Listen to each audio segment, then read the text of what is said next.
Bagi Bapak Susilo Bambang Yudhoyono, melukis bukanlah hanya sekedar hobi.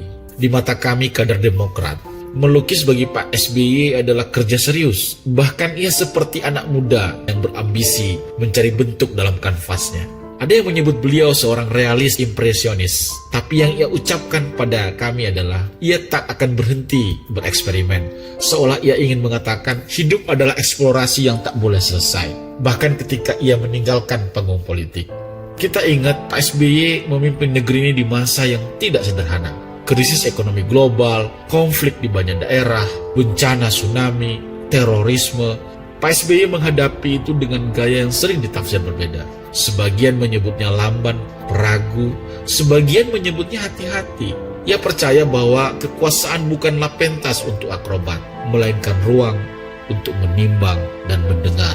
Dan hari-hari ini, dua kata itu, menimbang dan mendengar, terasa berharga. Di tengah maraknya gaya kepemimpinan yang serba instan dan hasrat untuk viral, gaya menimbangnya Pak SBY justru terlihat langka.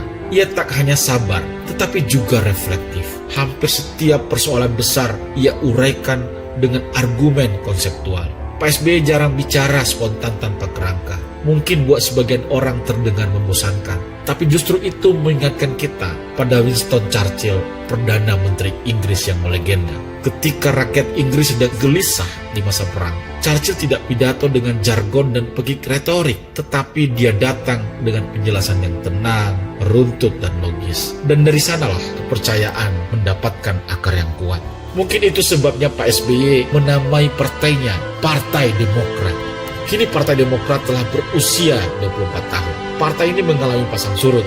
Tapi apalah artinya kemenangan dan kekalahan jika ia tak bisa hidup menjadi bagian dari masyarakat? Apalagi partai ini didirikan semacam agora, tempat bertemunya para Demokrat beradu gagasan, bukan hanya sekedar mesin elektoral. Kita tahu sejarah politik selalu bergulir seperti ironi.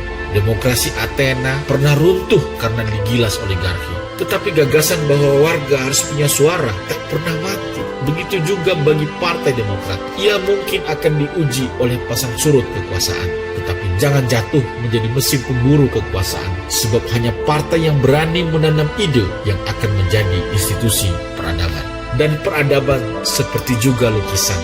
Ia tak akan selesai dalam satu sapuan kanvas. Ia menuntut lapisan demi lapisan, koreksi demi koreksi. Apa yang tampak kosong hari ini bisa jadi adalah ruang bagi warna esok hari. Selamat ulang tahun yang ke-76 Pak SBY. Seorang pelukis adalah seorang yang peka dari mana datangnya cahaya dan kemana perginya bayangan. Sebab ia tahu batas kapan sebuah kuas mulai dikuratkan dan kapan harus berhenti dan diletakkan. Salam dari kami, kader Partai Demokrat.